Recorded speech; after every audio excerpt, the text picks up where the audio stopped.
Cada noite destecíase a memoria. Desde o abrente cosendo vagoas no rodo da saia rota, cosendo a dor de cada golpe, contra o peito seco, remendando as feridas das tesoiras azuis nos cabelos mozos, feridas que no corpo falan, de todo o que destecendo calas, de todo o que calando esqueces, de todo o que amargamente ocultas, no fondo da memoria. Porque ás veces fora mellor a morte, mellor que ser derrubada, tronzada, a velaneira derramada que xa non quere dar froito. Estes versos, cos que me comunico con vostedes esta tarde, pertencen á balada das costureiras esquecidas e foron por min roubados, co permiso da autora, de Marta da Costa, para comezar esta nova xeira da nosa Semana Galega de Filosofía, para dar pé ou dar comezo, encetar un novo relatorio dunha poeta. O ano pasado tiñamos aquí sentada con nos a Yolanda Castaño, nesta ocasión a Marta, unha querida amiga miña e querida amiga da Aula Castelao, pola que me gustaría facer un pequeno percorrido persoal. Marta é filla da clase obreira viguesa, eu tamén me definiría así, da que, bueno, pois, dos que aprendeu, concretamente da súa nai a cantar, di ela, e do seu pai as lecturas sobre Castelao e Rosalía de Castro. De feito, esas primeiras lecturas, e co tempo, fixeron que fora entendendo que a súa lingua non era a lingua castelá, que daquela, como hoxe en día, tamén están moi vixentes na cidade olívica, senón que era outra, a súa lingua era outra, a nosa lingua. No seu maxín aparecen moitas veces esas dúas páxinas de teatro que ela escribiu con apenas 9 anos e que ao parecer conserva ainda seu pai, con moito agarimo. Ese interese pola lingua, por crear, pola poesía, levouna a estudar unha filoloxía maravillosa, que é a miña filoloxía tamén, a filoloxía galego-portuguesa, da que estamos profundamente enamorados, moitos, e que a levou tamén a ser docente, mestra, neste caso no IES Terra de Turonio en Gondomar. Lembra tamén con agarimo ese primeiro recital en Radio ECA, onde coñeceu a persoeiros da nosa cultura, como, por exemplo, Fran Alonso. Esas representacións teatrais co primeiro grupo de teatro afeccionado galego, cuxa primeira representación no Teatro Principal de Santiago de Compostela foi o Don Hamlet. Ali compartiu táboas con, entre outros, Roberto Salgueiro. E lembra tamén con moitísimo agarimo eses anos en Compostela, máis ou menos entre os anos 87 e 98, onde coincidiu con outros moitos poetas como o meu prezado, ben querido amigo tamén, Miro Villar, e outros como Estevo Creus. Ela exerceu tamén como sindicalista moitos anos, exerce, digamos, de alguma maneira tamén, segue sempre moi en activo, reivindicando os dereitos das e dos traballadores. E súmase, como a mí me gusta explicarlle aos meus alumnos en lingua e literatura galegas, ou en portugués tamén, súmase a esa xeira de voces femininas, como Yolanda, como Chus Pato, como Emma Couceiro, Olga Novo, María Lado, e moitísimas máis que están dándolle unha volta completa a nosa poesía e que están situando a poesía galega e, por suposto, a lingua e a cultura galegas en unha posición de privilexio non só en todo o Estado, senón, poderíamos dicir, tamén a nivel internacional. Ela é autora de varios poemarios, imposible ler todos aquí, todos os títulos, sinalaría algúns, como Crear o mar en Compostela, do ano 93, se non me trabuco a súa primeira creación. As amantes de Hamlet, do ano 2003, e o último dos poemarios Papaventos abismados, co que obtivo o premio Filomena Dato en 2023. Foi homenaxeada cos premios González Garcés, Martín Codax, Xoán Carballeira, etc. Bueno, que me une a Marta, ademais da docencia, da filoloxía galego-portuguesa e, bueno, moitas máis cousas, pois últimamente tivemos a oportunidade de partillar algún relatorio a respecto da figura do gran poeta do pobo Ramón Cabanillas en Mondariz Balneario, e con quen tive o prazer de compartillar mesa. Bueno, gustaríame, como pasou ano pasado con Yolanda, pois que dentro duns anos, espero que en breve tempo, teñamos novamente aquí a Marta, pero xa daquela co Premio Nacional de Literatura que ben merece. Sen máis preámbulos, deixos con Marta da Costa. Grazas.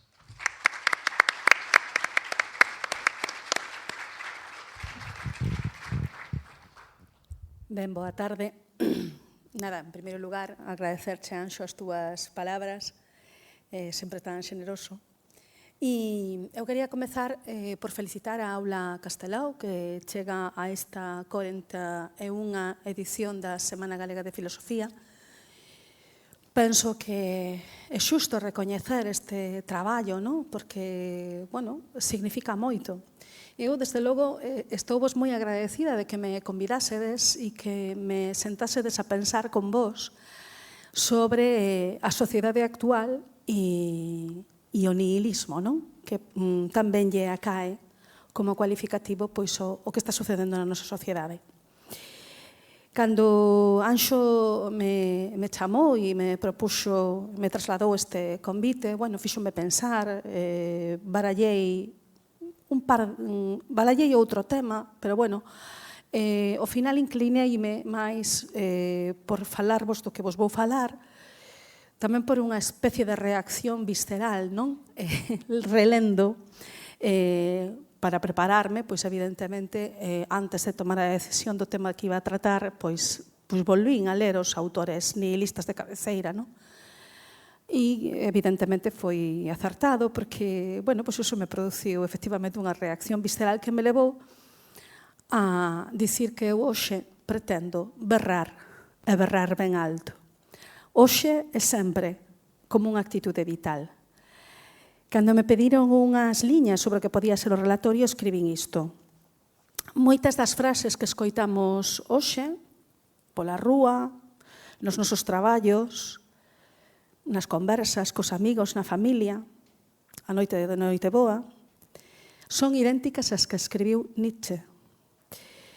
Vivimos nunha sociedade en que impera o individualismo, dun subjetivismo exacerbado, a xente o que quere é ter poder e, de alguna forma, eu penso que isto é o que sustenta as ideoloxías patriarcais deste século XXI, que non son sempre completamente evidentes.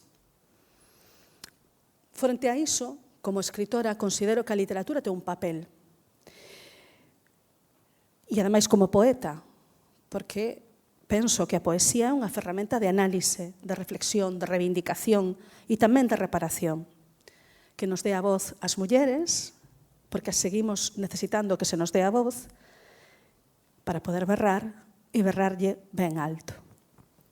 Eu voume levantar porque, bueno, sinto unha certa incomodidade de estar sentada todo o tempo mentres falo, aínda que iso implique que en algún momento perda os papéis literalmente.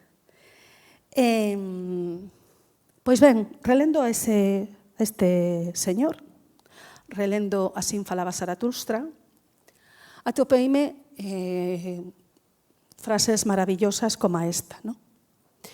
O home debe ser educado para a guerra e a muller para prazer do guerreiro.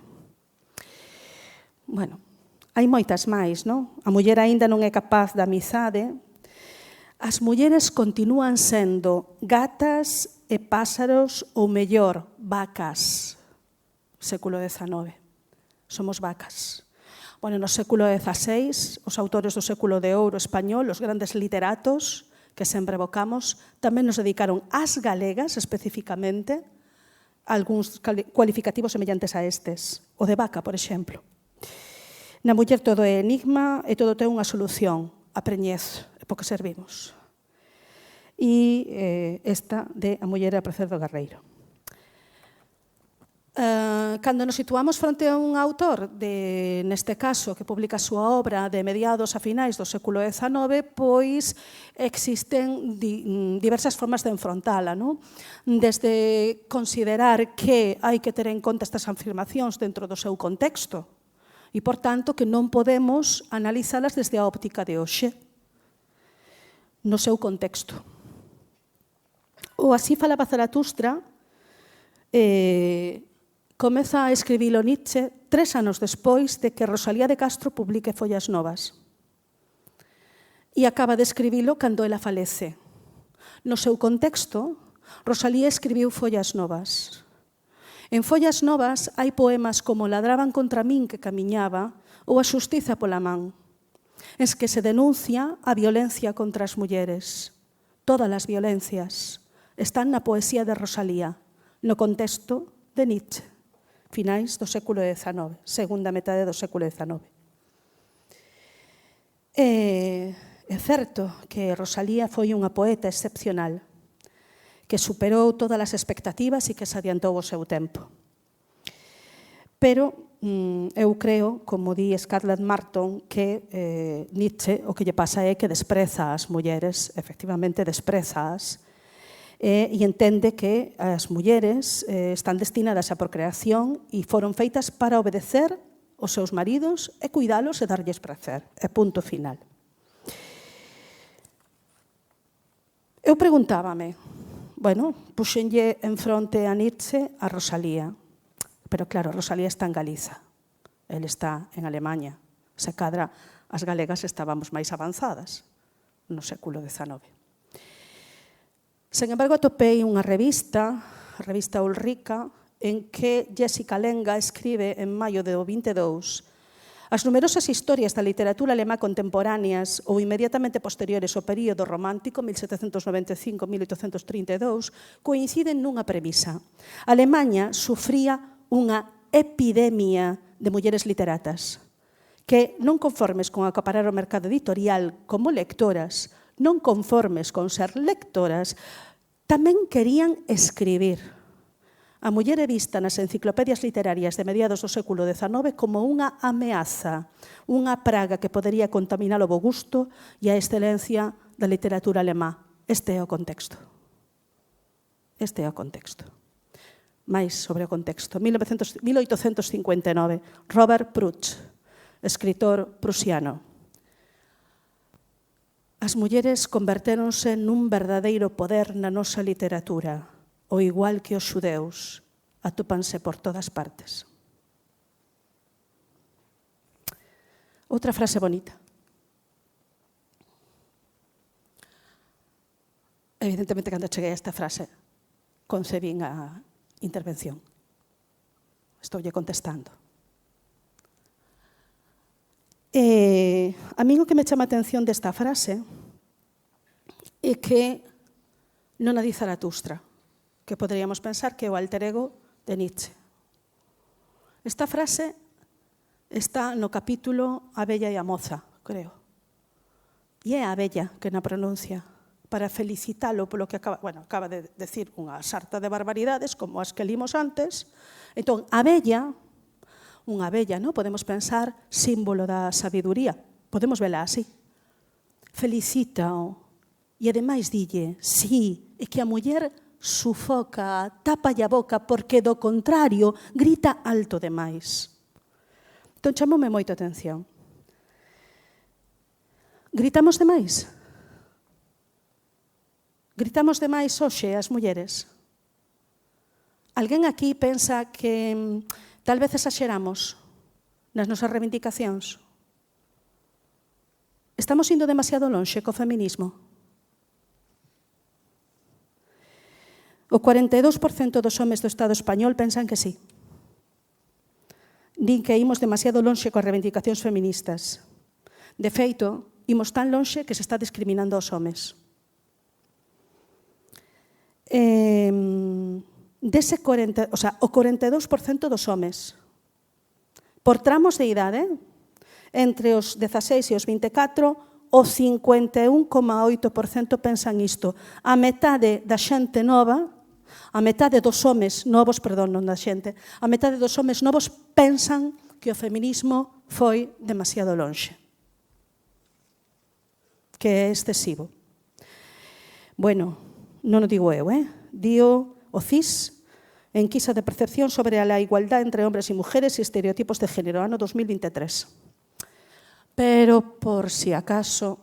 tiña aquí vos aquí preparada unha diapositiva, vale? Coa afirmación, esta é a pregunta que se lle fai, e nesta pregunta, 42% dos homes de todas as idades pensan que sí, que se foi demasiado lonxe, e os mozos, máis da metade. Bueno, creo que a semana pasada morreu un premio Nobel de Literatura peruano que nos regalaba columnas, unha columna como esta no ano 2018, Nuevas Inquisiciones. El feminismo es hoy el más resuelto enemigo de la literatura que pretende descontaminarla de machismo, prejuicios múltiples e inmoralidades. Desde aquí, este señor, co seu título, co seu Nobel na man, que ademais lle produciu suculentos dividendos, pois senta cátedra. E senta cátedra desta maneira, faise ideoloxía. Xa vistes as necrolóxicas, non? Bueno, como escritor maravilloso. Pero a literatura é a ferramenta que temos os escritores para influir nas transformacións sociais. Entón, cuidado. Ben, eu o que observo é que neste período que vai do século XX ao XXI, algunhas persoas que estamos participando constantemente en movimentos sociais, vemos como se van sucedendo as crises, tamén as crises económicas, e que o resultado final de todo iso, incluída a pandemia, é moito individualismo, moita subxectividade. De repente, as opinións persoais é o máis importante, están por riba das verdades científicas. E iso, ademais, está moi ben avalado polo que sucede cos medios de comunicación. Nos medios de comunicación, vexamos fundamentalmente, se queremos, os medios de comunicación galegos, temos, eu chamolles coros de opinadores, de persoas que falan de calquer cousa, e incluso sen ter nin idea. Pero teñen un obxectivo claro e están nutrindo o sistema dunha determinada dialéctica.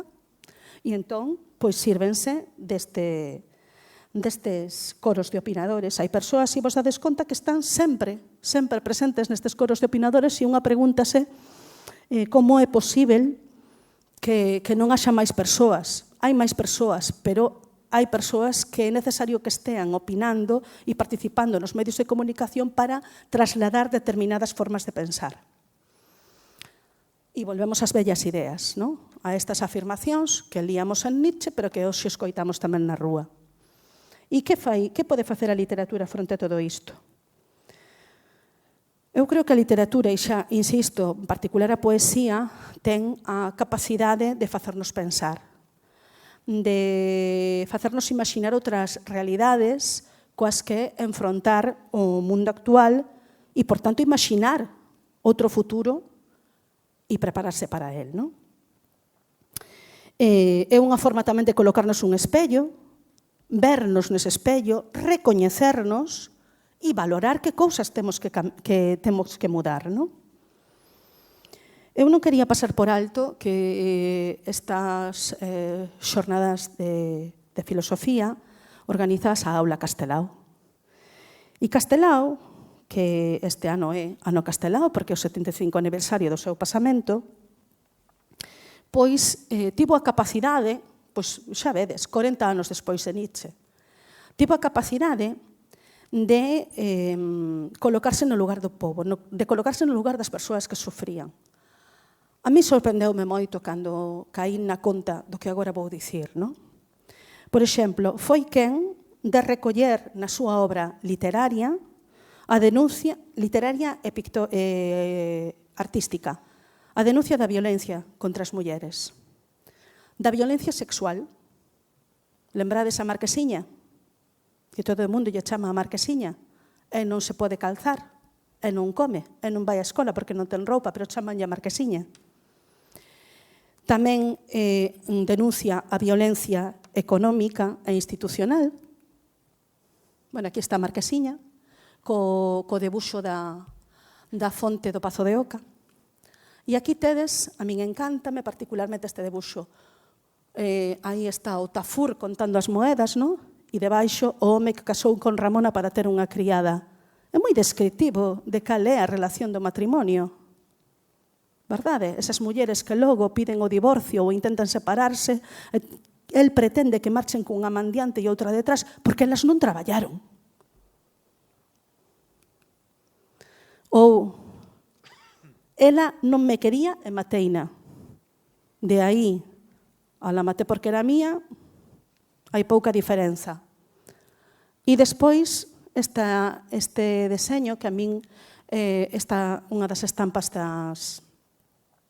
de Galiza Mártir, que a min me estarrece particularmente, non? De Nantes morta que alderxada, porque este é un aspecto da violencia contra as mulleres, é dicir, a veces as mulleres consideran que peor que a morte pode ser unha violación e diante dunha hipótese de violación, pois evidentemente, neste caso, suicídanse, non? Chama a atención, por tanto, a capacidade de Castelao de adiantarse, non? Eu diría que mesmo se puxo as lentes lilás nunha obra que pasa sobre a que se ten discutido moito, que son os vellos non deben de enamorarse. Pero claro, nos temos que analizar a obra de Castelao no contexto da obra literaria de Castelao. O contexto é a súa obra literaria, como escribe Castelao, que tipo de temas utiliza e por qué. E despois tamén ter en conta a xénese. Eu escribí outro día no Nos Diario que para min, e como escritora que son, e coñezo como se xeneran os procesos literarios, non me parece anecdótico que comece a escribir o lance de Pimpinela, que é o último dos vellos, despois de recoller unha lenda que se chama o Ferreiro de Castrelos. A lenda do Ferreiro de Castrelos relata un feminicidio. Un ferreiro maior, de idade avanzada, casa cunha moza, os mozos cobizanlle a moza, porque é unha moza moi nova, e ele entón o que fai é fechala na casa e soamente a deixa ir á misa, até que descubre pois que, ao mellor, nese traxecto de ir á misa, poden estar os mozos asexando por ela. E entón vai á igrexa con intención de matala e Deus tapia a porta. E entón digo eu, bueno, pois Castelao di, agora son eu o Deus e todos os vellos, dos vellos non deben de enamorarse, morren. Pero desde unha perspectiva de abuso da institución do matrimonio. Lembrade que Pimpinela, que o primeiro lance que ele escribe, o que fai é relatarnos o drama de un matrimonio concertado, imposto á moza. Ben, en literatura os lentes lilás son moi necesarios. E quen puxo os lentes lilás por primeira vez, evidentemente, é Rosalía. Non? Na fronte, na apertura do Follas Novas, xa nos pregunta de que terei, porque non escribo como se pensa ou se di que deben escribir as mulleres.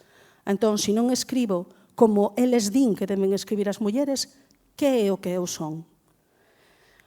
Xa vos dicía antes que Rosalía, ademais, tivo a capacidade de recoller en Follas Novas, por exemplo, a denuncia da violencia contra as mulleres. Podíamos tamén engadir o poema Xan.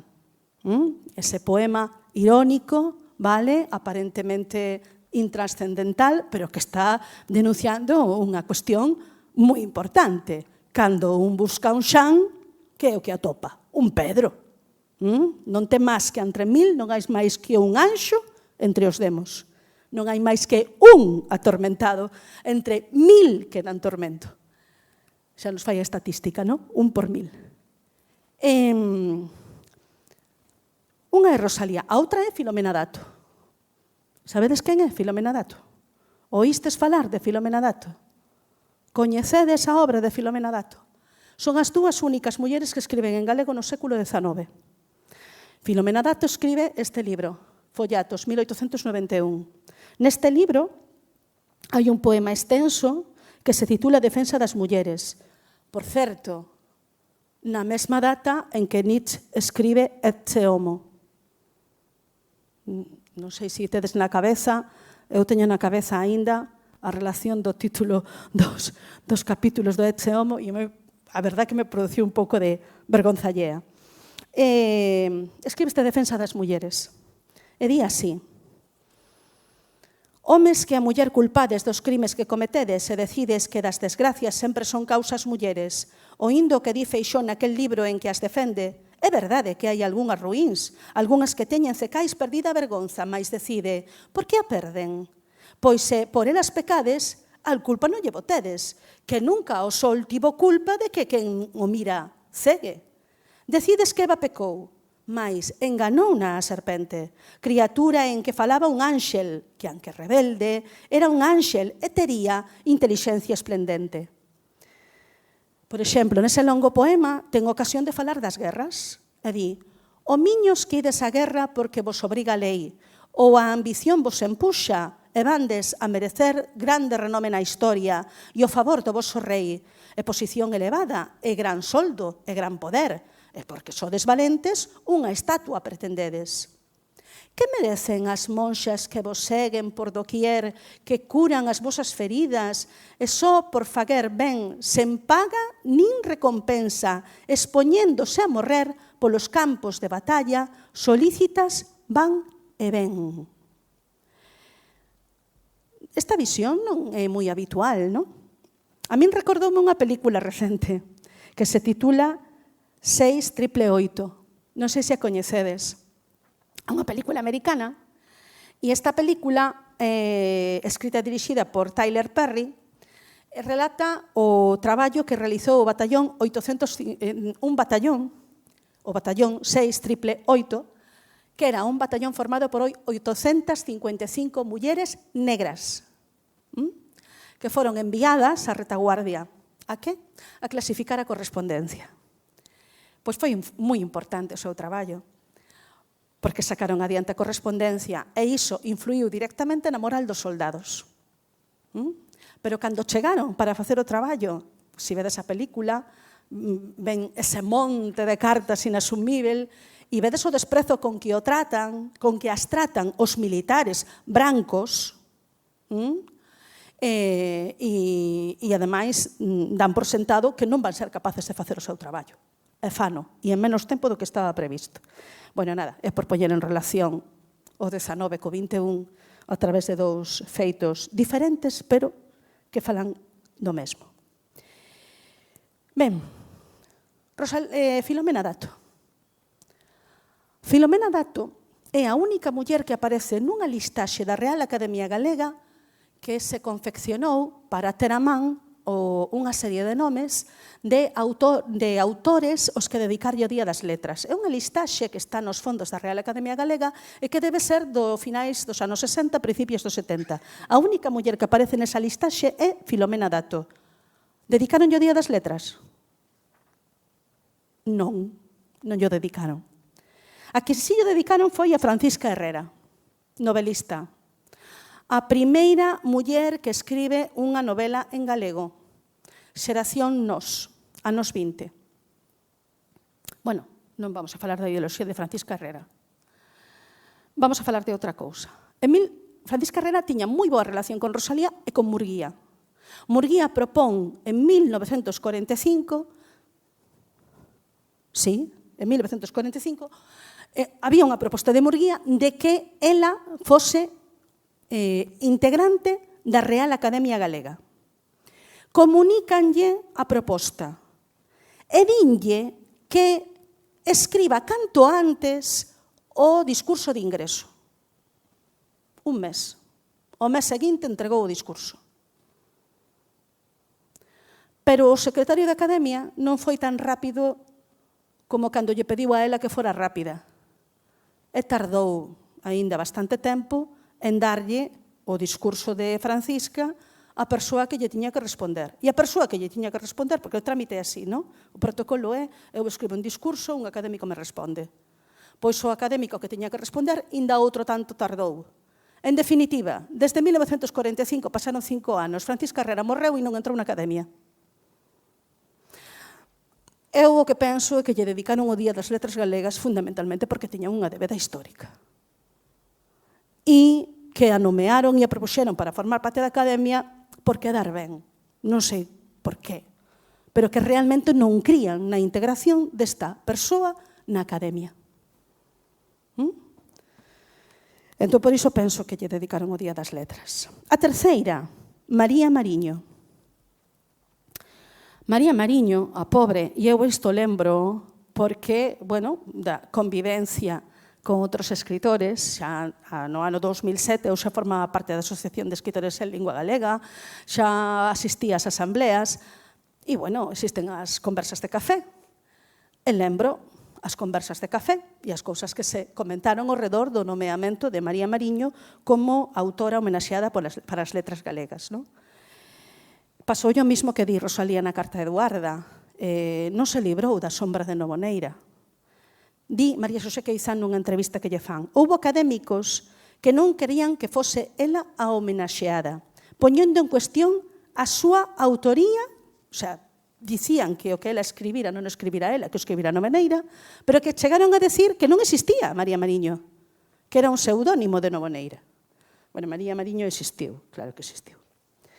E despois de María Mariño, aínda houve moito que esperar, unha autora pontevedresa, María Victoria Moreno, e finalmente, nos últimos anos, Xela Arias e Luísa Villalta. Foron as dúas últimas. Xela Arias e Luísa Villalta, dúas autoras que, bueno, a morte se levou antes de tempo, en plena madurez literaria, e que son moi representativas do que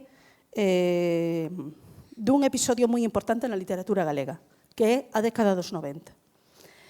Porque a década dos 90 é un momento como de eclosión no que todas as autoras, ao mesmo tempo, conflúen nunha mesma posición literaria, con independencia da xeración a que pertencíamos, as que estábamos comezando a escribir, pero as que levaban anos escribindo, como Xoana Torres, todas, sin nos poñer de acordo entre nós, comezamos a feminizar os nosos textos ou marcalos en feminino ou a dicir eu sou unha muller e escribo como tal.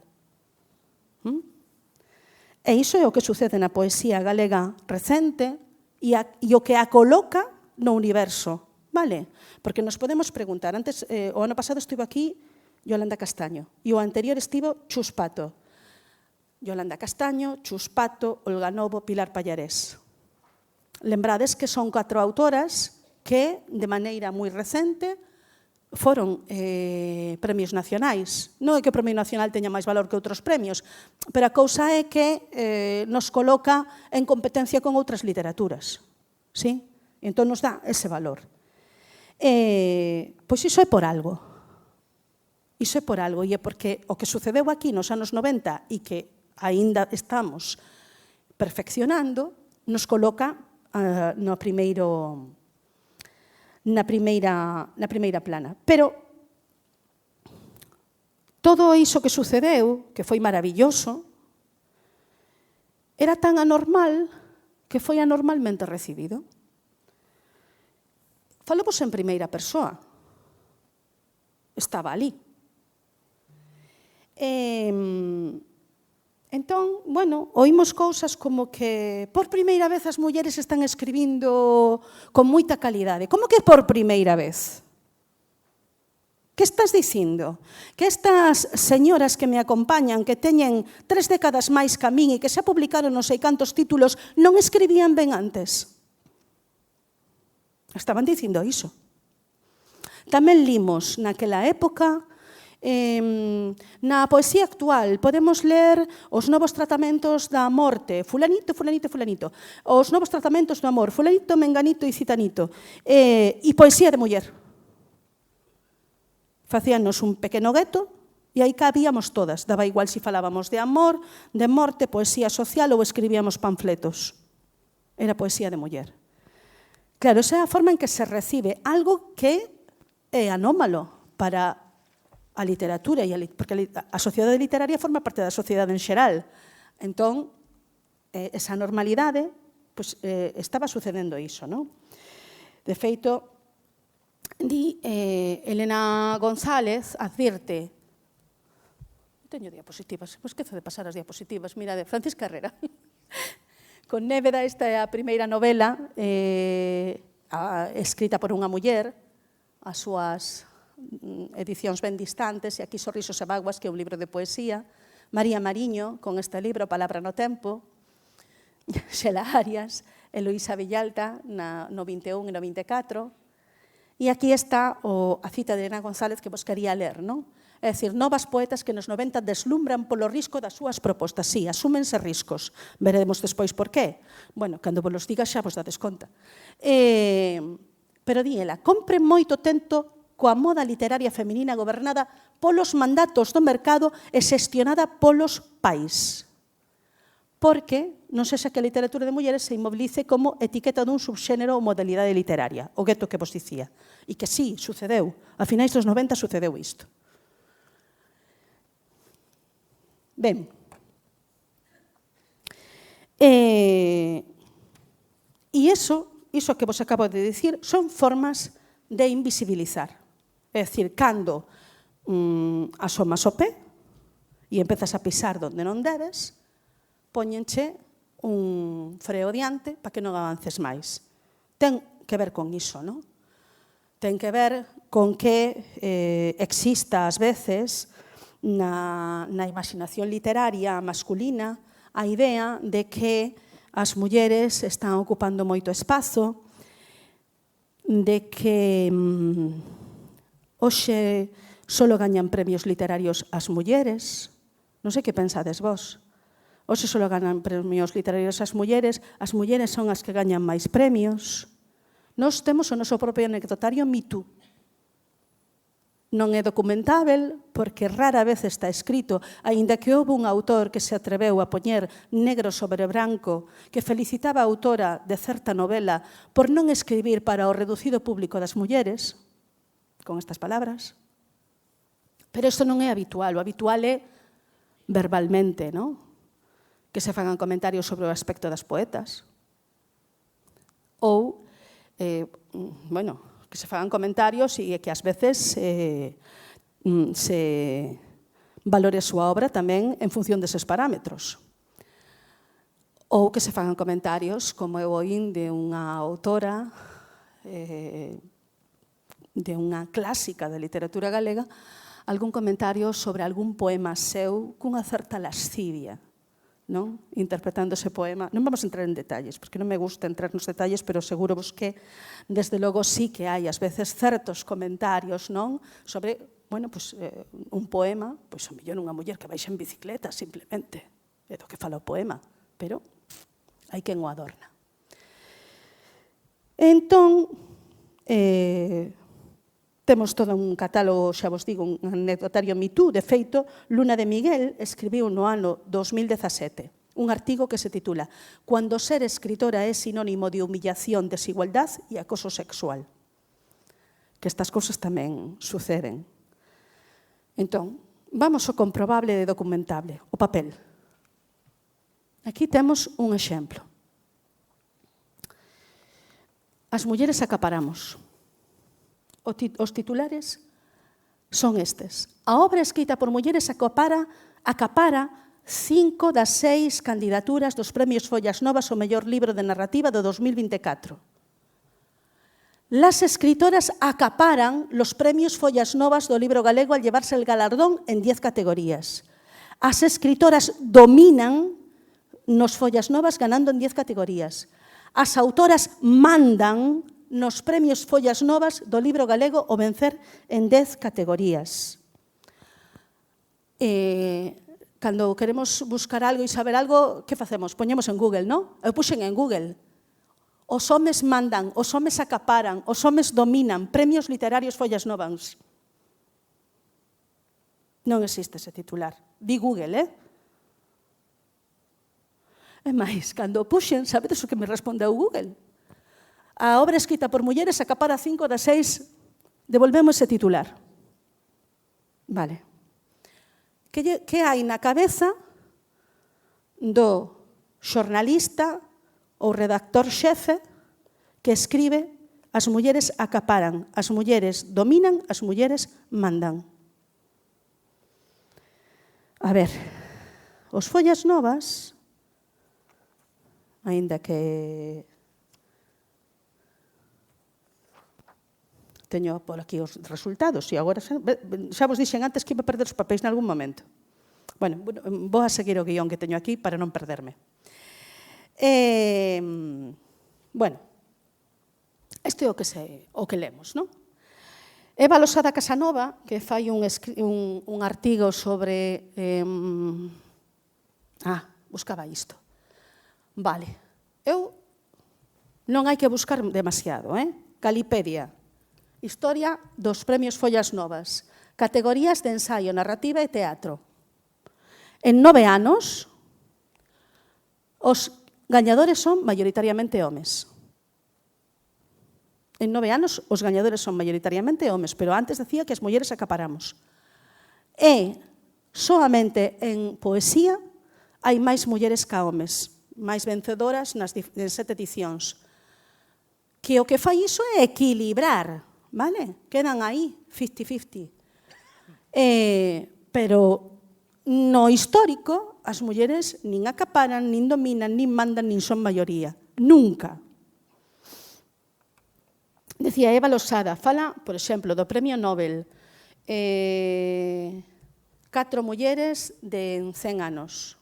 Dice, bueno, literatura, mujeres e premios, unha historia triste.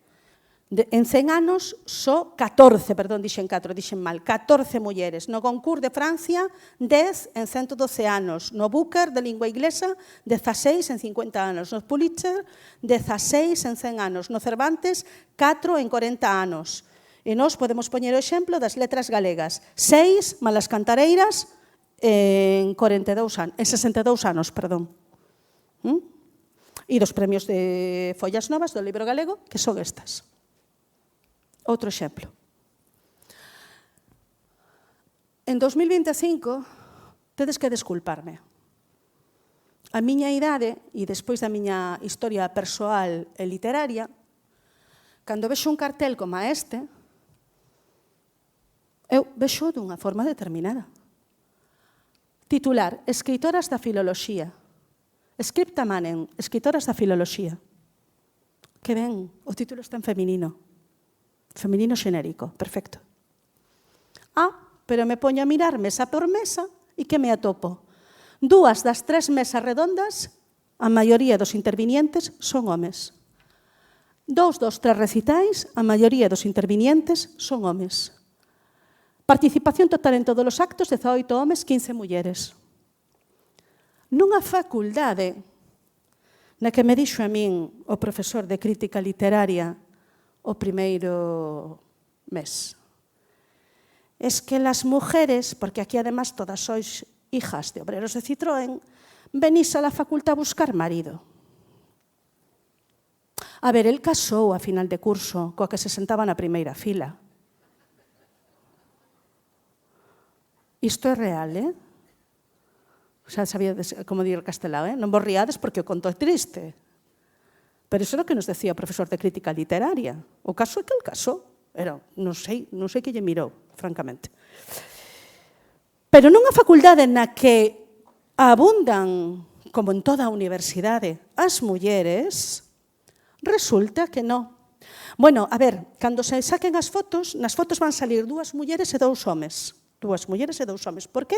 Porque as moderadoras, as secretarias, son mulleres. Se alguén pensa que me molestou, por exemplo, que non me tivesen en conta, que o pense, é verdade. Porque, ademais, eu pasei por esa facultade. Ademais, digo vos eu que hai bastantes máis escritoras de coñecidísima traxectoria máis coñecida que algunhas das persoas que aí figuran, e están vivas. Poderían asistir se as convidasen. Asegúrovolo, Bueno, nada, unha anécdota. Pero que nos mostra algo. Seguimos sendo minoría.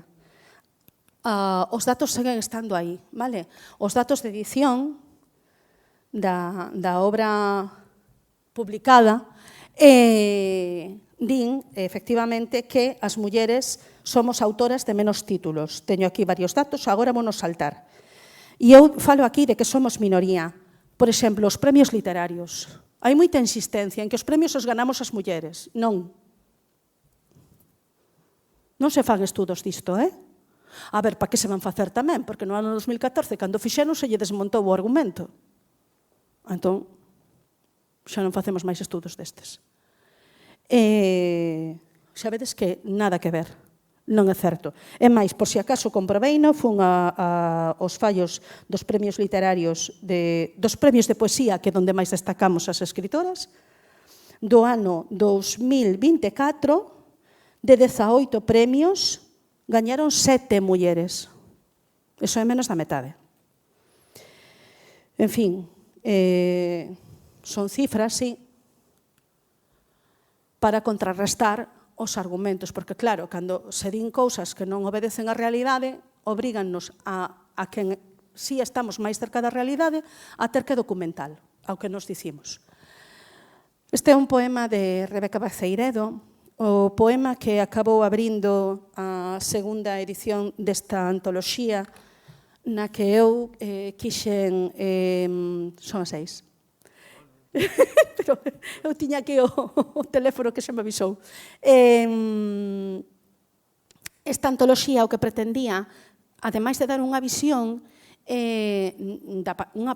panorámica, era autoexplicarse, é dicir, explicar en que consiste a literatura escrita por mulleres, de que falan as mulleres. Vale? Entón, o libro ten esa dobre vertente. E, ademais, é un libro que non acaba aquí, sino que ten un código QR que nos remite pois a unha cronoloxía, que nos remite tamén a outros textos que aquí non cabían, porque aí tuvemos unha pelexa de edición, e a algunha outra tarefa e unidade didáctica tamén, me parece.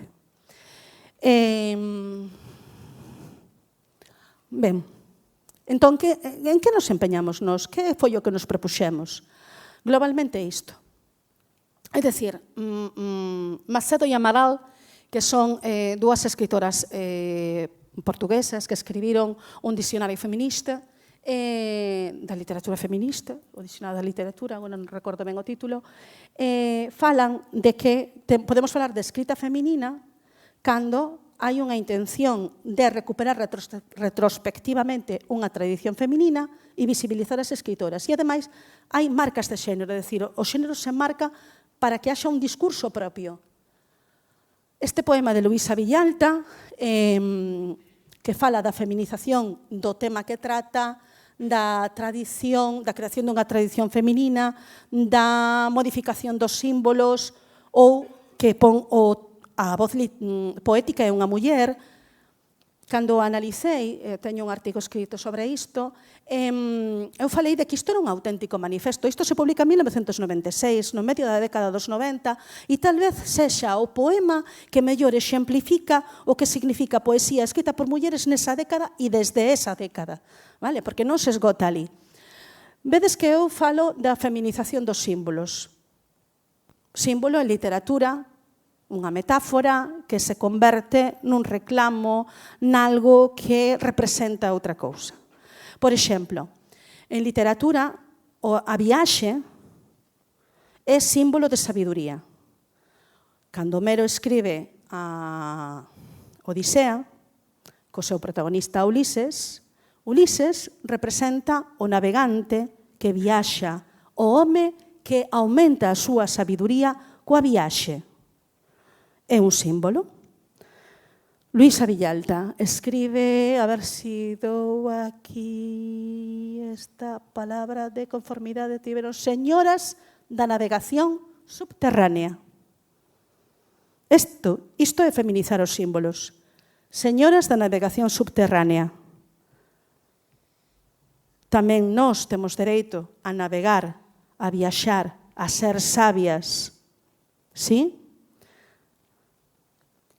Nos seríamos Penélope, pero non Penélope a que tece, sino Penélope que lle di a Ulises, mira, eu por ti non espero, marcho eu de viaxe.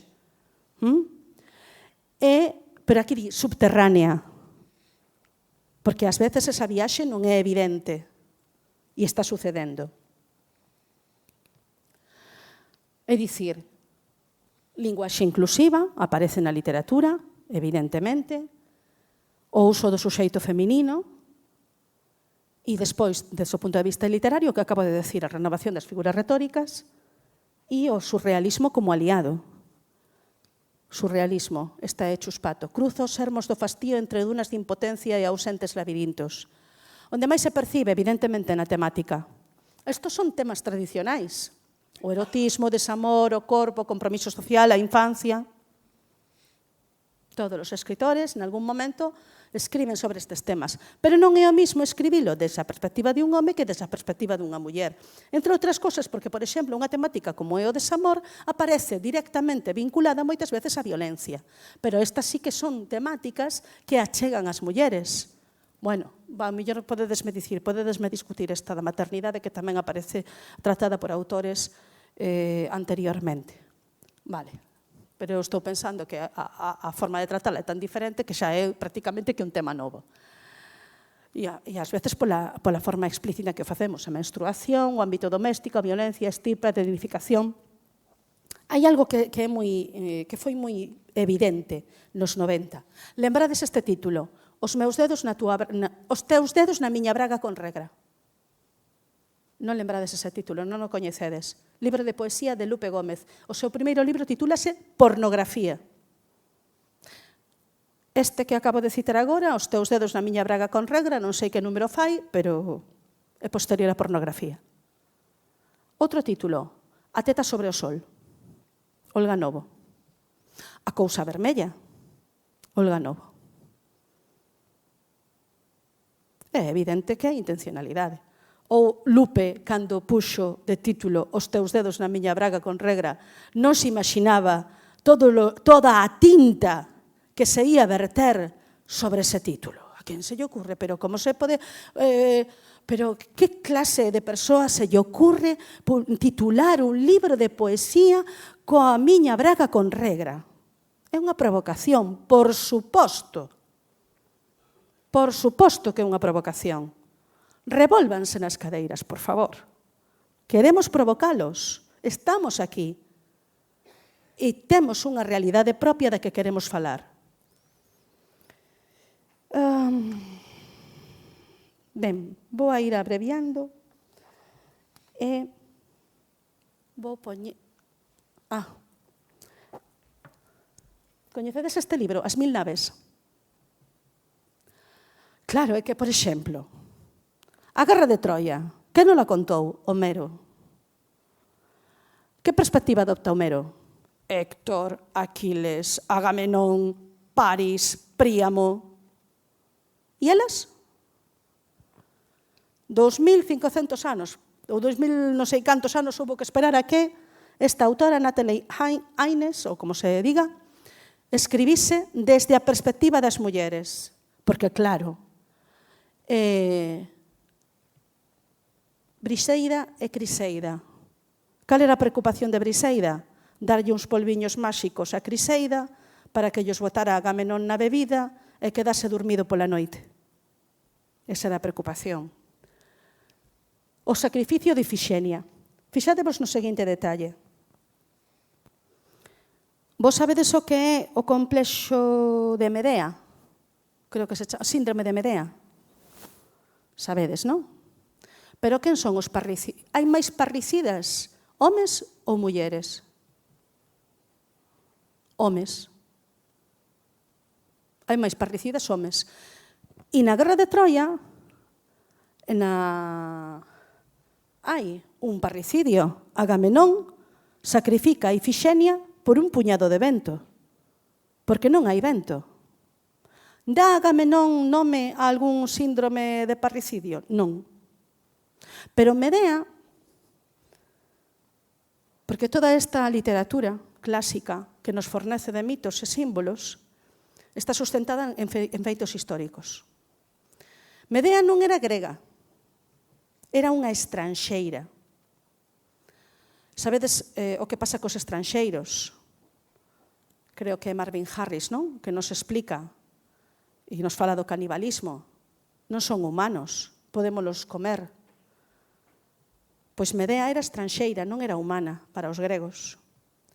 Os que mataron os fillos de Medea foron os corintios, pero pagaronlle a Esquilo para que escribise unha traxedia na que a que aparecese como asasina dos nenos fose Medea, que era estranxeira e non merecía o pan que comía.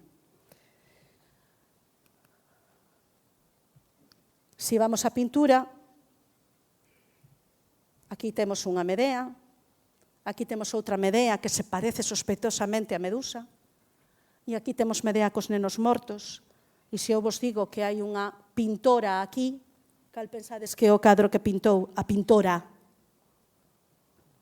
Bueno, Evelyn de Morgan. É o cadro que ten máis luz, no que ela está no centro, erguida.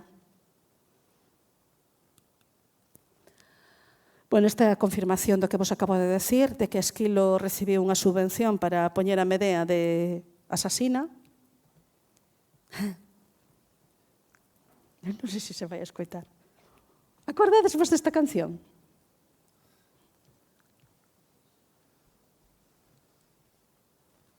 Ai, permitir. Que a canto eu, se fai falta. Lunes antes de almorzar, una niña fue a jugar, pero no pudo jugar porque tenía que planchar. Así planchaba, así, así, así planchaba, así, así, así planchaba, así, así, así planchaba que yo la vi. Esas son as cancións que escoitades vos hoxe tamén? Esas de bacharelato que están atrás. Foron as que escoitamos nós. Na nosa infancia e mocidade educáronos con así planchaba, así, e rezaba. Planchaba, cosía, rezaba. ¡Qué maravilla! Hai un poema de María do Cebreiro que aparece nunha antoloxía de poetas dos 90 que se titula Intencións, como primeiro poema de 4x4 de Manuel Antonio, e que vai falando. Di, primeiro almorzaba malas ervas ata un fondo chamado Última Gota e logo así fregaba a louza, así, así. Pedín xogar a bico, verdade ou consecuencia, pero non me deixaron. Así pasaba o ferro, así, así. E logo di, sorprendeume entre os dedos despertar do remol, porque me souben lúcida, pero sentimental despois de todo. Así berrei, por fin, así, así. Que conste que non tiña o poema adiante cando lle puxen o título a esta intervención, pero ao final hai unha certa similitude. Ben, vou rematar intentando explicar por qué. Fronte ao silencio que acompañou as mulleres por séculos, invisibilizando as súas achegas e logros, a contemporaneidade reclama que se escoite a nosa voz e, se é necesario, berrar ben alto. A nosa obra quere crear unha cartografía para as escritoras, no formal e no retórico. O uso do feminino explícito, un novo tratamento do corpo, a renovación do campo simbólico e metafórico en que o cotián e o doméstico ocupan o lugar que lles corresponde. Unha nova visión da familia, etc. Na temática, cambiar a perspectiva, ver desde dentro do doméstico, colocar o cotián feminino na escena literaria, acompañar as idades da muller, revisar personaxes reais e literarias, visibilizar as anónimas, dignificar as devanceiras nas figuras das aboas e as nais, facer navegar as Penélopes, demostrar a súa sabiduría. E crear unha rede de referencias, relendo o pasado e abrindo espazos no presente, entregando ás autoras que camiñan neste século XXI un repertorio do que nutrirse para alzarse coa súa propia voz. Unha das cousas que me chamou a atención cando preparei esta antoloxía foi isto. Ana Romaní publica o seu primeiro libro en 1987, como Pilar Cribeiro. Luisa Castro en 1988, Yolanda Aldrey en 1990, Chus Pato no 91, Tamara Andrés no 92.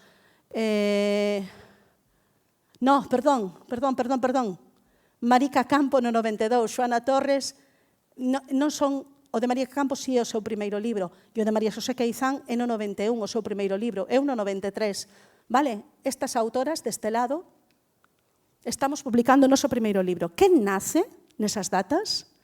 Berta Dávila, Alicia Fernández, Patricia Torrado Queiruga, Rosalía Fernández Rial, Charo López, Alba Cid, Arantxa Nogueira, Andrea Porto, Olaya Tuñas, Celia Parra, Tamara Andrés, Laura Cuba, Nuria Vilán, Noelia Gómez. É un detallito. É un detallito. As poetas actuais que están publicando agora os seus primeiros libros naceron cando nós publicábamos os nosos primeiros libros. Que significa iso? Que xa teñen unha tradición literaria que nosoutras non tivemos. Eu non tiven esa oportunidade. Era máis escasa, os libros máis escasos, os libros escritos por mulleres. Ligia Fagundes Telles, unha das editoras xunto con Lucia Elena Viana do libro, son as editoras do libro Contes de escritoras brasileiras, escribe na primeira páxina. Antes eran os homes que dicían como nos éramos, agora somos nós. En galego aínda poderíamos dicir nosoutras. Nosoutras, as fillas alfabetizadas de inúmeras xeracións de mulleres traballadoras que conseguimos ser as primeiras das nosas familias en chegar á universidade. En acadar a independencia económica que as nosas nais soñaron para nós. Nosoutras, que somos as nenas maltratadas polos pais e que vivimos nun fogar en que a violencia ergueu as paredes até convertelo nun cárcere. Somos as netas e as bisnetas das coetáneas de Rosa Luxemburgo, Clara Zetkin e Simone de Beauvoir. Desde os 90, construímos un camiño. Como di Doras Tembrás, recordar con cada pequeno estalo que non fomos feitas para ser mansas, para mansedume. Non somos mansas, nin queremos selo. Queremos estar no espazo literario co dereito a compartir as palabras que nos falan a cada unha de nós. Escribir e comprender a través do papel e a tinta o que nos está pasando. Sácalo de nós, poñelo diante como algo que non nos pertence e tentar entendelo. Recibir o agarimo das lectoras e que nos pregunten por que sabemos o que están sentindo ou como lle puidemos sandar con palabras as súas feridas. Facer das emocións e dos sucesos anónimos o centro da reflexión, porque o universo é toda esa sucesión de estrelas que nos envían a súa luz por lonxe que estean. E a vida humana compónse de todas e cada unha desas fibras, de todas as pingas de sangue que nós somos. Desandar o torto imaginario, que tal vez se construíu o compás do agudo titinar do ouro co que pagaron os asasinos dos teus fillos. Durou anos demais, dura tanto como a supuración fedorenta da memoria. Foi difícil atoparte no medio das palabras do mestre da traxedia, do escritor que alicerzou o mito, a fonte de inspiración sobre a que eles seguiron escribindo século tras século. Foi difícil atoparte, a pesar dos fíos soltos nas palabras do Corifeo, nas túas propias. Tiveron que pasar anos para saber da lenda, da historia que fora reescrita, deformada, contada polos vencedores. A historia relatada por quen ousou roubar o patrimonio do teu povo e te converteu en instrumento para consumar o seu crime, obxecto prescindível cando chegara o momento de pôr orde segundo establecido. E presentáronte como a sobriña da meiga, a bruxa que portaba o veleno, estranxeira, non humana, devorável. Mais as lendas que van de boca en boca seguían nomeando a nai abandonada, que arrastrou os cadáveres ao templo e non puideron aturar a compaixón que nacía ao nomearte. Puxeron ouro sobre a mesa para escribirte asasina do que máis amabas. Mais é tempo de destecer. Fala, Medea. Declara, de novo, que as serpes abren as ás e voan máis alá do que nos é imposto. Moitas grazas.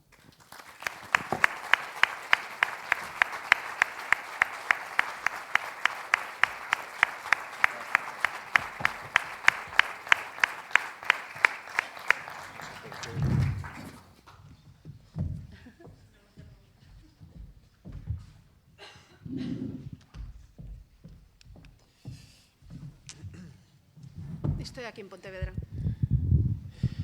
Ben, antes de comezar a quenda de intervencións, se queredes emitir algún xuizo tamén, algunha opinión, algunha pregunta a nosa convidada. Quería lembrarvos tamén que temos fora dúas librerías representadas que tamén teñen obra dos nosos convidados e convidadas, por se queredes mercar un libro logo, seguramente algún libro poético de Marta que la asinará con gusto. Vale, comezamos entón coa primeira pregunta, intervención. Sí, hola. Mira, quería que me ampliaras un comentario que che escoitei aí que me sorprendeu bastante sobre unha persona que se chama Esquilo e como é eso de que recibía unha subvención para escribir unha obra e que Medea pertenecía a un tipo de mulleres que non sei se usaches a palabra antropofaxia ou non sei que palabra usaches, vamos. O sea, que Esquilo era así unha especie de cazador de premios Planeta.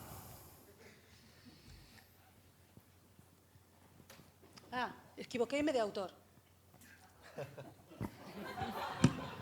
Punto 1. Pero para o caso é o mesmo, verdade? Todo vai no mismo. Imos ver. Unha das cousas que facemos é revisar a historia. A historia escriben aos vencedores, até aí estaremos de acordo. Son os povos que vencen os que escriben a historia. Neste caso son os gregos. E Medea non é grega. Medea forma parte do botín que se leva Xasón cando vai a buscar o año de ouro. Perdón? Sí. Eu vou ao símbolo. Non me interesa tanto a historia como a construción de un relato, que é un relato patriarcal, no sentido de que asasínanse dous nenos, sí? E hai unha serie de pescudas, hoxe, está aí enlazado o artigo, pode verse aquí, un dos artigos que se poden ler, vale? Sobre esta investigación a respecto de que Claudio Eliano, séculos 2 e 3 despois de Cristo, é o propio Claudio Eliano quen afirma que a cambio dun fastuoso pago Eurípides inventara o infanticidio a pedimento dos corintios. Son os corintios os que matan os fillos de Xasón e de Medea, pero páganlle a Eurípides, perdón por si dixen outro autor, para que non aparezan eles diante dos ollos da historia como os asasinos dos fillos de Medea. Situémonos. Estamos falando de unha sociedade analfabeta, maioritariamente, en que a transmisión do coñecemento ou da historia, neste caso, se fai, pois, por exemplo, a través das representacións teatrais. E aí aparecen as traxedias que se representan en Atenas. E isto é o que se lle transmite ao pobo grego sobre Medea e sobre os corintios. O que se fai é ocultar, eu dixen subvención, ha sido unha forma distendida, verdade? Evidentemente. Pero o que se fai é ocultar a realidade do crime. Pasaron pola televisión galega haberá 2 ou 3 anos unha serie creo que se titulaba O final do camiño, que era unha serie que falaba da construción da Catedral de Santiago de Compostela. Non sei se a vistes. Nesa serie aparece unha personaxe moi querida para min, que é a Raíña Urraca. Vaya caracterización da Raíña Urraca, que se fai na serie, terrorífica, vamos. Todos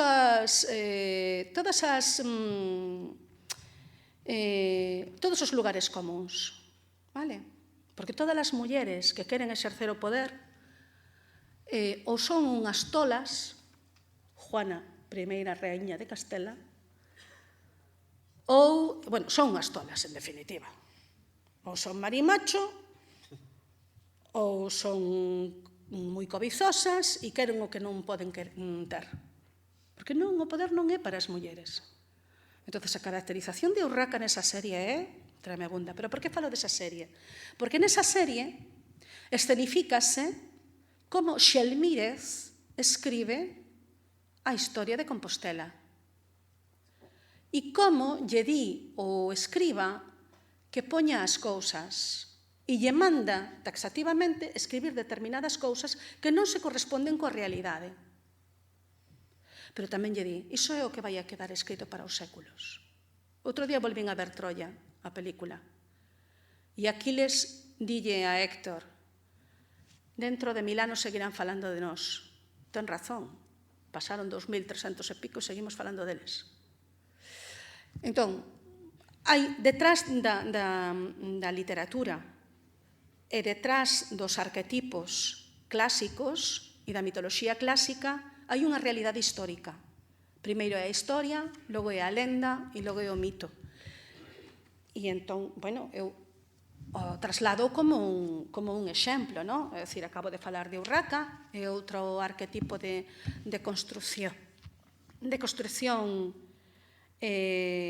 patriarcal dunha personaxe histórica como personaxe literaria. Hai un poema de Luís Seoane que fala de como tratan a raíña Urraca en Santiago de Compostela. Non recordo o título do poema, non importa. É un episodio histórico en que... Manuel recórdao, non? O episodio... Vale. Nese episodio histórico, Urraca está dentro do Palacio Episcopal. Desculpade se fallo en algunha concreción, pero a bulto a historia é esta. Está dentro do Palacio Episcopal xunto con Xelmírez. E fora está os burgueses, os comerciantes, que están disgustados con Urraca. Están protestando contra Urraca e contra Xelmírez. Entón negocian. E o que negocia Xelmírez é que a deixen sair a ela. E que a deixen sair e entonces que logo que falan. E deixan a sair. E o que lle fan a Urraca, unha raíña, é tilara no chan, darlle unha paliza con puñetazos e patadas, quitarlle a roupa e emborcala na lama. Xelmírez, curiosamente, non se sabe por onde saiu, pero quedou limpo. Non caiu na lama. Cantos episodios históricos coñecedes en que os reis fosen aldraxados arrincándolles a roupa? Titúlase A Raíña Espida. A Raíña Espida, sí, señor. Aí estás, Sancho. A Raíña Espida. Eu fago-vos esta pregunta. Coñecedes outros episodios históricos en que unha situación de crise se zanxe collendo o rei e poñendo en coiros? O mellor sí, non o sei. Pero a mí me chama a atención que con Urraca fagan iso. E é que é unha muller. E para unha muller, por moi raíña que sexa, naquela altura, poñela en coiros debía de ser como a humillación máis humillante, superior á morte.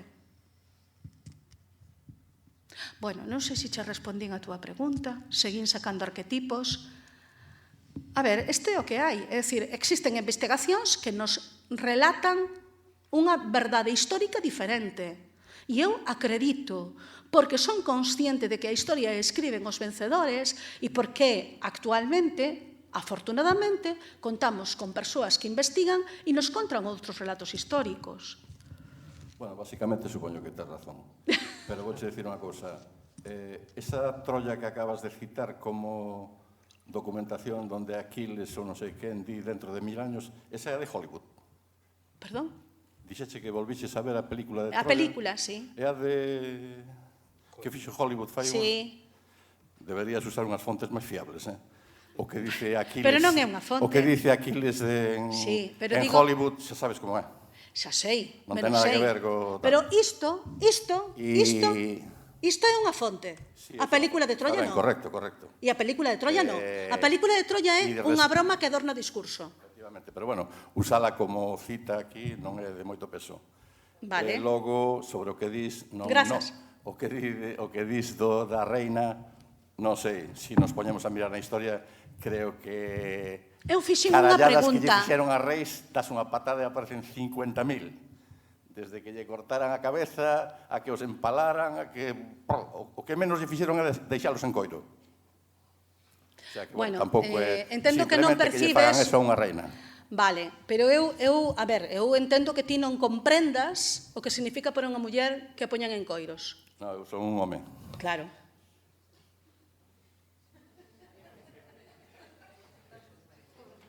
Estou incapacitado para eso. Non estás incapacitado. Non estás incapacitado. Gracias. Bueno, básicamente está comentada a pregunta. Grazas pola intervención.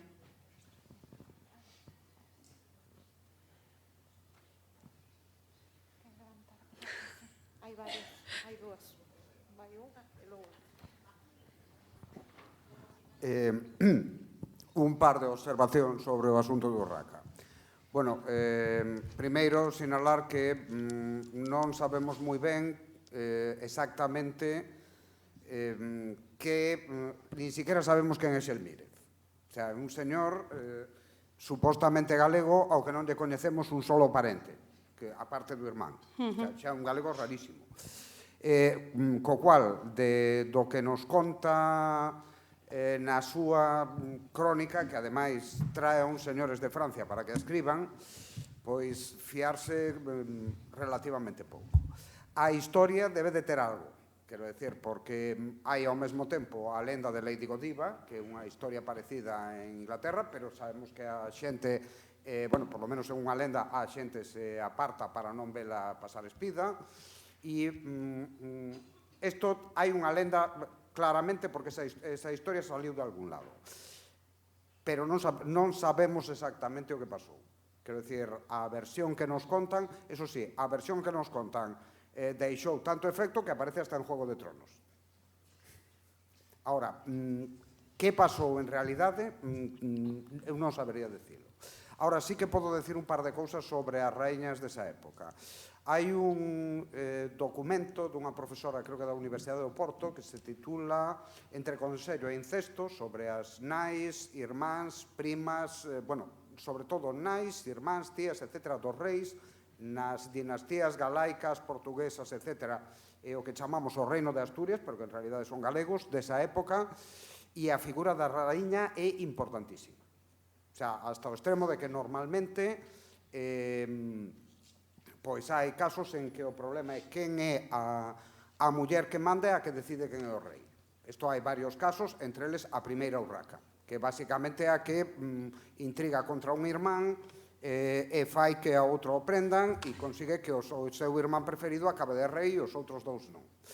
E isto non é o único caso. O último caso que coñecemos é unha sublevación que hai ao principio en Portugal, en que un dos Traba, que está casado coa irmá de Alfonso Enríquez, se subleva porque ele está casado coa irmán da reina, coa irmán do rei. E a irmá é a que transmite a legitimidade. Pero claro, isto a Igrexa non lo vai contar.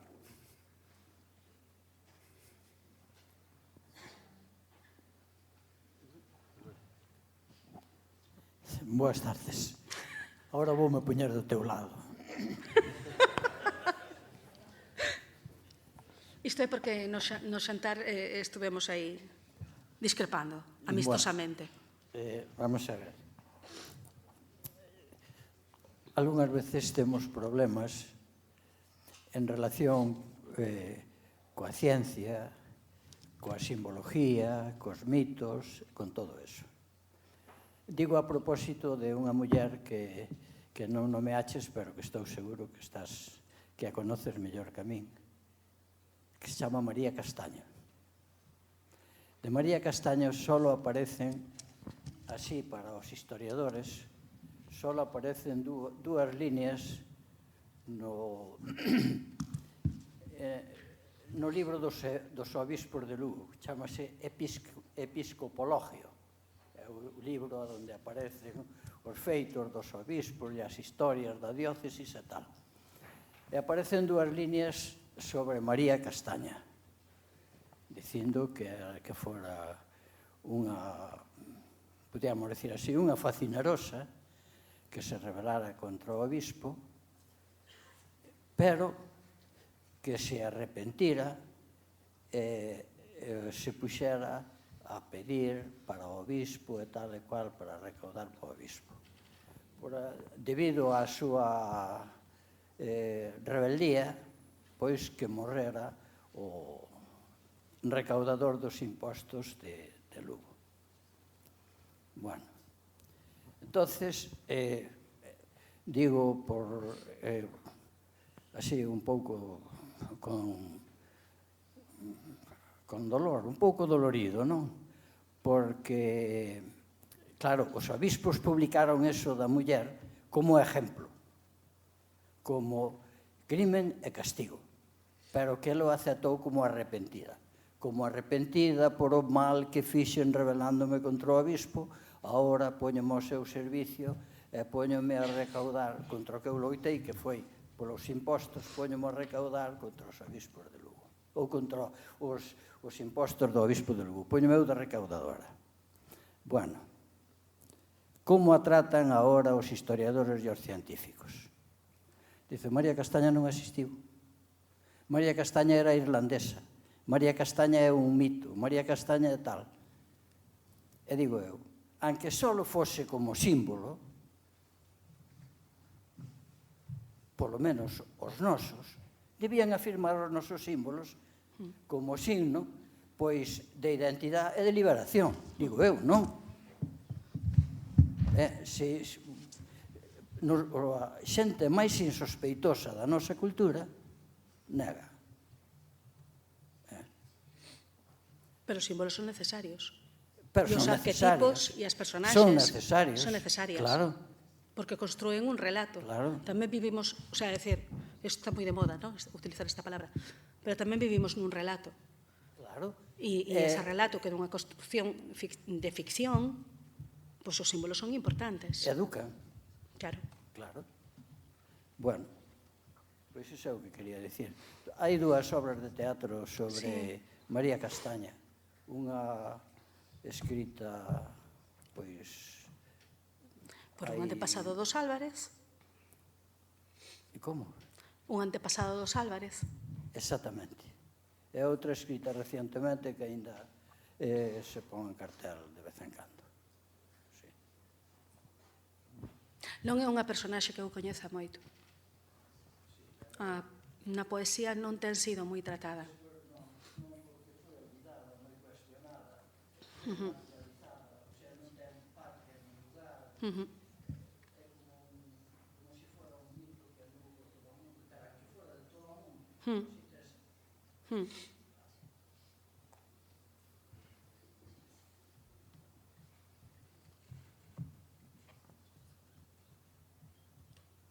Está todo claro.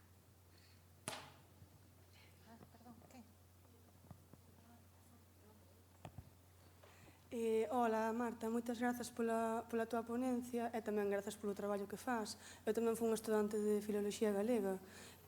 Non che quería facer unha pregunta como tal, pero sí que facer unha reflexión, porque eu veño de rematar o grao en 2022, e en 2022 prácticamente non se estudan no grao de Filoloxía Galega en Santiago autoras en feminino. Ven pa aquí, arrímate pa diante, por favor, que nin te vexo nin te escoito.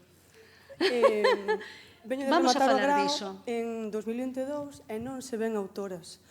tiven unha mestra de literatura, digamos, actual, máis ou menos, e outro home máis ben centrado en poesía.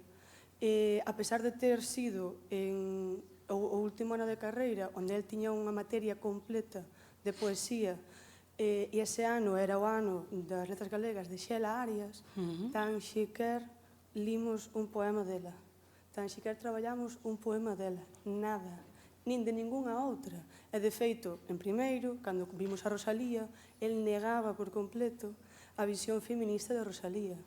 E me parece un pouco mínimo negativo, non? E de feito, a gran maioría de compañeiras e compañeiros que queríamos e queremos ser docentes o día de mañán, nos parece tamén problemático, claro, porque eu cheguei ao mestrado e agora a Academia de Oposicións realmente descoñecendo, tendo que buscar pola miña man autoras, xa non de hoxe, en xeral. E, de feito, fixen un mestrado en Coruña e sorprendeu-me conocer como moitas compañeras e compañeros da Coruña sí que coñecían autoras en feminino.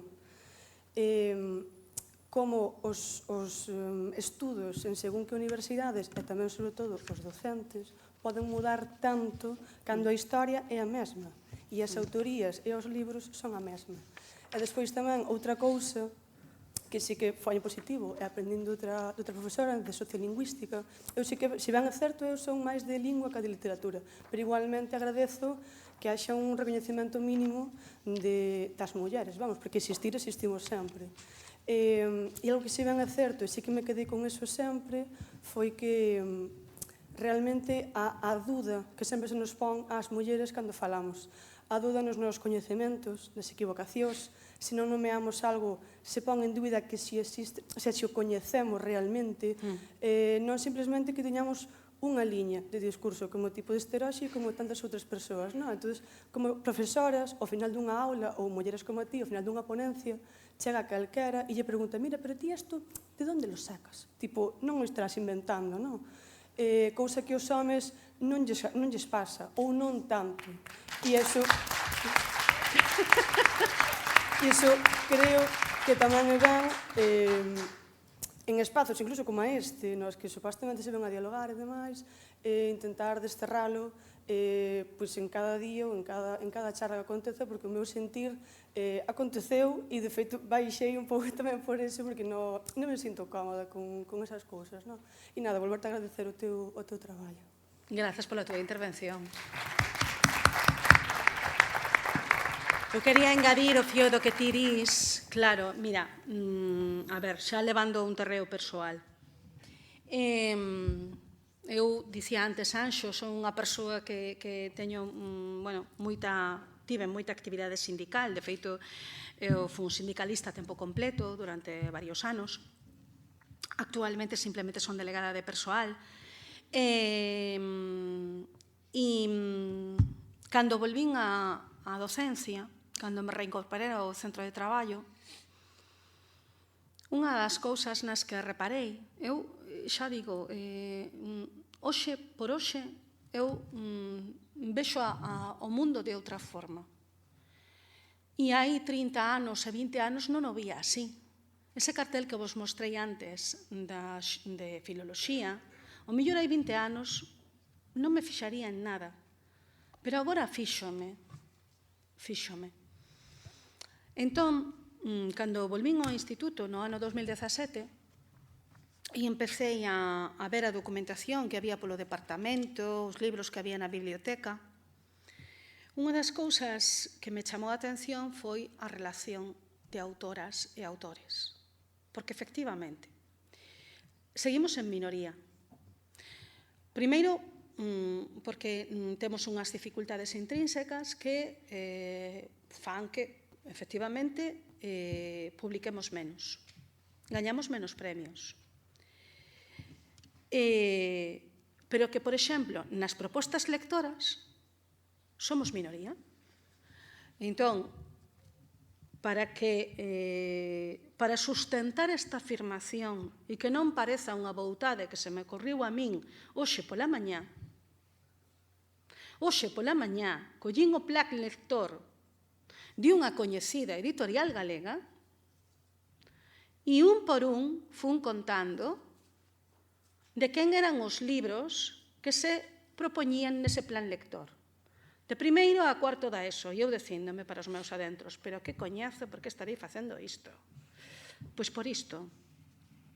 Porque se eu digo somos menos tamén nas propostas lectoras, alguén me vai a preguntar en base a que? En base a que de primeiro a cuarto da ESO dos 144 títulos recollidos nese plan lector, 55 están escritos por mulleres e 89 por homes. E se alguén pensa que erro, en privado, dígolle cal é o plan lector, cal é a editorial e pode comprobalo por si mesmo. Agora, preocúpame moitísimo o que acabase de dicir. De verdade, dame igual se non me credes ou é a mellor poesía que se está escribindo, a poesía galega. A mellor poesía. E a poesía galega é das mellores poesías que se escriben no mundo, e o digo coa boca chea, grazas ao papel que xogaron as escritoras. Xoana Torres, Luz Pozo, Carme Krukenberg, que sei eu, da mellor a peor. Incluso as escritoras que non teñen un gran renome nin escriben, todas temos un momento de lucidez e facemos o poema perfecto. Aínda que só sexa. Entón, que me digas que de todo iso, despois de todo o traballo que pasamos, que facemos, das veces que nos temos que reafirmar unha e outra vez, que efectivamente agora nos digan que acaparamos os premios, porque é verdade, ao final resulta que publicamos menos e gañamos menos premios, pero cando os lectores votan, porque eu non sei se sabedes que os premios Follas Novas se confecciona a listaxe de finalistas con votos. Os socios da Asociación de Escritores votamos. Resulta que nese listado de finalistas, a pesar de nós escribir menos, hai máis mulleres. É verdade? Por qué? Por que case nos últimos 4 anos consecutivos as 4 autoras, as 4 premios de poesía, Premio Nacional de Poesía, son 4 mulleres galegas? Non nos di nada iso? Un docente de filoloxía galega que imparte literatura non lle di nada iso? Que logo esta moza nos di que non leches a Xela Arias na facultade. E eu que non me gustaba moito a min aquel profesor que tiña e lín algunha cousa que ás veces digo, carai, eu lín sempre en Galiza na facultade, mandaron ler. Asombroume moito o que acabas de decir, aínda que é coherente co que eu contei e con este dato que vos acabo de dar. Pero non deixo de asombrarme e apenarme ao mesmo tempo.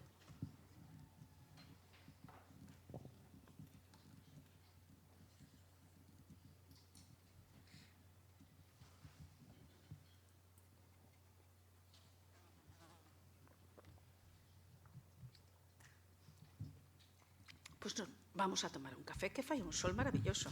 Bueno, antes de rematar, quería darvos as grazas a todos e a todas pola vosa asistencia, e nomeadamente ao alumnado de bacharelato, non sei se sodes oídes do Barral ou algo así, sí? Bueno, pois, moitas grazas por asistir, maravilloso que esteades aquí, esperamos vervos máis veces, a todas e a todos, e lembrarvos que esta noite temos o relatorio Medicalización do malestar, uso e abuso de hipnosedantes impartido por Nuria Romo Avilés. Dende Aula Castelao de Filosofía queremos agradecer, sentímonos moi obrigados, moito obrigados con Marta da Costa por aceptar o noso convite. Moitas grazas.